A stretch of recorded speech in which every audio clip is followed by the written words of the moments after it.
Everyone, आज का topic है हमारा चुप रहना। जी हाँ, चुप रहना। अब आप बोलेंगे भाई चुप क्यों रहे, हमारे मुंह में भी जबान है, हम तो बोलेंगे। देखिए, चुप किस जगह पे रहा जाए, आज हम इसको डिस्कस करेंगे एक दूसरे के साथ। कभी कभी क्या होता है, हस्बैंड और वाइफ, मान लीजिए किसी बात पे उनका बहुत ज़ोरदार तरीके से झगड़ा हो गया। थी वो छोटी सी बात, लेकिन वो बात बढ़ते बढ़ते इतनी बढ़ गई कि वो बहस पे आ गई और बहस से एक दूसरे से चीखने चिल्लाने पे आ गई। अब हस्बैंड को गुस्सा आया, वो वाइफ से चिल्लाकर बात कर रहा है। अब वाइफ क्या करेगी, उससे और ट्रिपल आवाज में उससे चिल्ला के बात करेगी। फिर हस्बैंड को और गुस्सा आएगा, वो और चीखेगा, चिल्लाएगा। तो ये चीज़ें इग्नोर की जा सकती हैं। अगर आपके हस्बैंड को गुस्सा आया है तो आप उस समय चुप रहिए और दूसरे कमरे में चले जाइए। समस्या का समाधान आप तुरंत ही मत उसको ढूंढने लग जाइए कि नहीं मैं तो आज फैसला करके ही छोड़ूंगी। ठीक है, अभी आपके हस्बैंड को गुस्सा आ रहा है या आपके वाइफ को गुस्सा आ रहा है, ये बातें दोनों पे लागू होती हैं कि हमें कब चुप रहना है। और जब आपकी वाइफ को गुस्सा आ रहा है तो आप थोड़ा दूसरे कमरे में चला जाइए। 2 मिनट, 3 मिनट, 10 मिनट के लिए आप कुछ और काम कर लीजिए। जरूरी नहीं है उसी वक्त तुरंत ही डिसीजन ले लेना है कि भाई तूने मेरे को ये कैसे बोला, तूने मेरे को ये कैसे कहा। तो अगर हम उस जगह चुप रहते हैं तो वो छोटी सी बात कभी बड़ी होगी नहीं, ना तो बात का बतंगड़ बनेगा और ना ही हम एक दूसरे के ऊपर चीखेंगे, चिल्लाएंगे। तो चुप रहना कहीं कहीं इतना ज़्यादा फायदेमंद साबित होता है ना, बहुत ही ज़्यादा। और 100 दुखों की एक दवाई है चुप रहना, 100 सवालों का एक जवाब है चुप रहना। इसलिए लाइफ में ना कभी कभी चुप रहना इतना ज़्यादा फायदेमंद साबित होता है ना कि जब उसका आपके दूसरे पार्टनर का गुस्सा ठंडा होगा ना, वो खुद ही आपको सॉरी आके बोल देगा कि भाई मेरे से गलती हो गई, सॉरी। तो आपको भी लगेगा यार अगर उस वक्त मैं बोलती ना तो बात तो बढ़ जानी थी, और मैं चुप रही तो वो मेरे को खुद ही सॉरी बोल रहे। बहुत फायदे होते हैं चुप रहने के। नंबर 2, देखिए आपका कोई फ्रेंड है या आपका कोई फैमिली मेम्बर है, उसको कुछ आपके साथ डिस्कस करना है, अपनी कुछ मन की बातें आपको बतानी है, डिस्कस करना है, कुछ आपसे राय मशवरा लेना है, सलाह लेना है। वो आपके घर आया, बैठ गया, आप दोनों बातें कर रहे हैं। आप क्या कर रहे हैं, वो बेचारा अपनी बात बताए जा रहा है और आप कभी मोबाइल में लगे हैं, कभी अपनी वाइफ को आवाज़ दे रहे हैं कि मेरे लिए चाय बना दो, मेरे लिए ठंडा ले आओ, मेरे लिए ये ले आओ। तो आपके फ्रेंड को क्या लगेगा कि भाई मैं इतनी दूर से इसके पास आया हूँ अपनी प्रॉब्लम को शेयर करने के लिए, अपनी फीलिंग को बताने के लिए, और ये इसको चाय की पड़ी है, इसको पानी की पड़ी है। तो थोड़ी देर ना आप शांत होकर अपने फ्रेंड की बात सुन लीजिए, एकदम चुप होकर।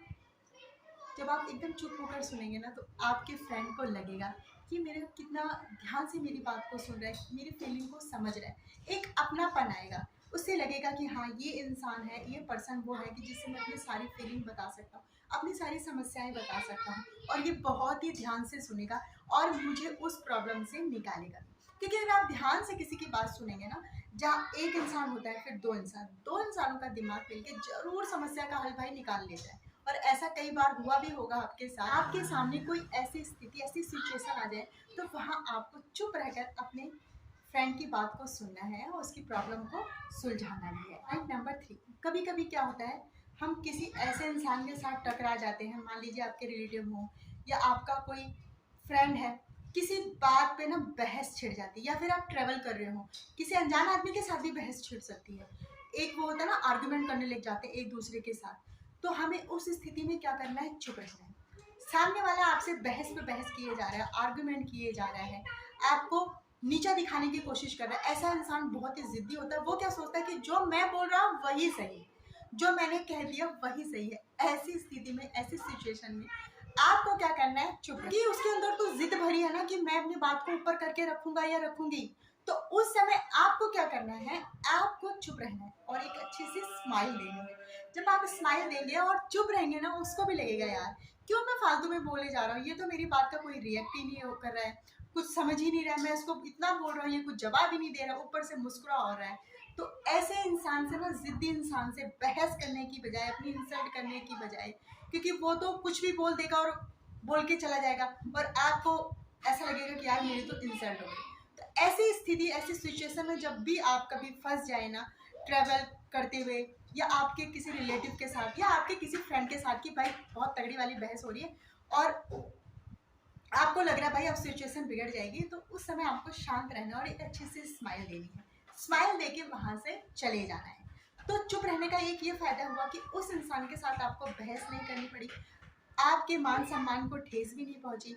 और ऐसे इंसान के साथ जब भी कीचड़ होता है उसमें आप पत्थर फेंकेंगे ना, तो वो कीचड़ के छींटे आपके कपड़ों को खराब कर देंगे। तो ऐसी स्थिति में, ऐसी सिचुएशन में जिद्दी इंसान के साथ बहस करने की बजाय वहां से शांत होकर निकल जाइएगा और एक अच्छी सी स्माइल। पॉइंट नंबर 4, मान लीजिए आपके घर में 2 इंसान हैं या आपके आस पड़ोस में 2 लोग हैं, वो बहुत जोर जोर से झगड़ा कर रहे हैं भाई, एक दूसरे के साथ हाथापाई पे उनकी बात जो है आ गई है। आप सोच रहे हैं कि मैं इसको समझा देता हूँ, बात यहीं पर रुक जाती है, आप समझाने के लिए जाते हैं, लेकिन भाई वो तो आपकी बात सुनने को राजी नहीं है, वो अपनी बात करे जा रहे हैं, अपने ही आपको एक दूसरे की कमियां बता रहे हैं, इसने मेरे साथ ऐसा किया ऐसा किया, वो आपकी बात को एकदम से इग्नोर कर रहे हैं। और ये जरूरी नहीं है कि पड़ोस में ही 2 लोग झगड़ा कर रहे हो तब आपकी बात ना सुनी जा रही है, ये आपके फैमिली में भी हो सकता है। फैमिली में अगर 2 मेंबर बहुत बुरी तरीके से झगड़ा कर रहे हैं, एक दूसरे के साथ बहस कर रहे हैं, और आपने सोचा मैं इस सिचुएशन को संभाल लेता हूँ, इनको समझाता हूँ, और आप चले गए वहां पर समझाने के लिए, आपने उनको बोलना शुरू किया, उन्होंने क्या किया, एकदम से इग्नोर कर दिया आपको, वो अपनी बहस करने में लगे, आपकी तो सुन ही नहीं रहे, आपकी बात की तो कोई वैल्यू है ही नहीं, आपको कुछ समझ ही नहीं रहे हैं। तो ऐसी सिचुएशन में हमें क्या करना चाहिए, चुपचाप वहां से निकल जाना चाहिए। जहां हमारी कीमत ना हो, अहमियत ना हो, हमारे शब्दों का मान सम्मान ना हो, हमारे बोलने का कोई फायदा नहीं हो, ऐसी जगह जो भाई हमें चुप रहना चाहिए।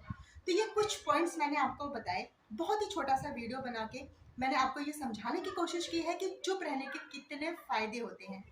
तो मुझे उम्मीद है फ्रेंड आपको ये वीडियो पसंद आई होगी, पसंद आए तो प्लीज़ लाइक शेयर और कमेंट करके जाइए। इसी के साथ मिलते हैं नेक्स्ट वीडियो में। Bye friends.